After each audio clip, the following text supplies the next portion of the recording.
जय जगन्नाथ सांग मैंने आज आम बनवा कुल्हड़ पिज्जा। खैरा मार्केट को जाइली मन है चाउमिन आउ कुल्हड़ पिज्जा देखिए मोर मन है मुझे कुल्हड़ पिज्जा बनैबी केमी जा देसी स्टाइल घर कुल्हड़ पिज्जा बनैबी तापाई आसी टे कसरत कली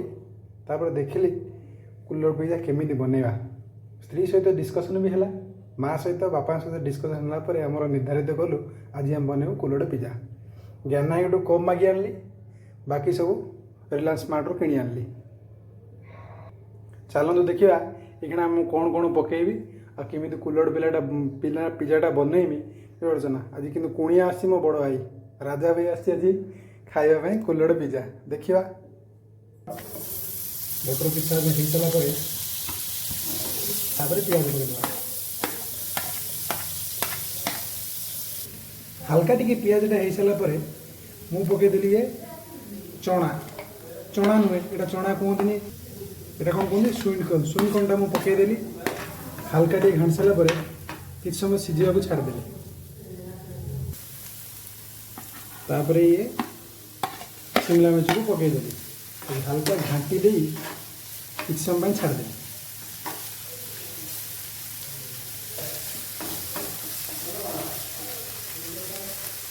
विनेगर पानी पकईदेली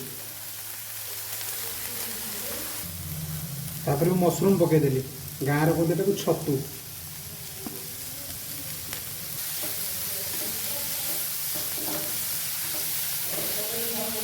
अनुसार लुण पकईदेली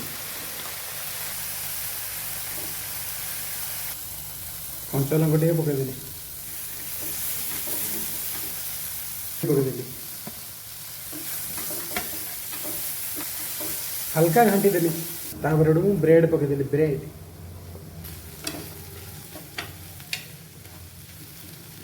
तापर निज हाथ बन पिज्जा सॉस को ढाल देली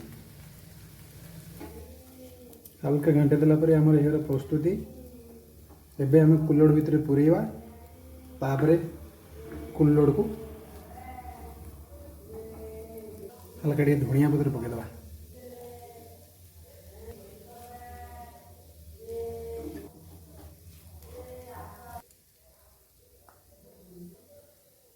कुल्हड़ भितर पिज्जा सॉस देदेवा ये सारापर चीज को पकईदेवा मसला गुड़ी को यह भलसे पूरे देली टे सॉस करदेली तापर चीज को पकईदे एबे प्रेशर कुकर भितर रखिदेवी।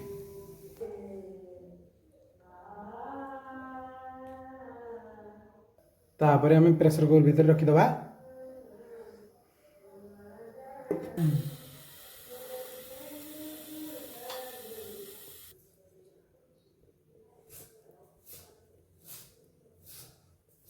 प्रस्तुत हो गला आमर देसी कुल्हड़ पिज्जा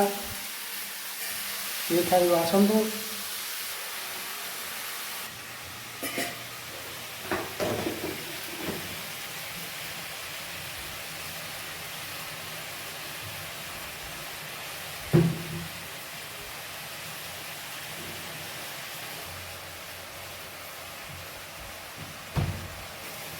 जदि एमती जिनस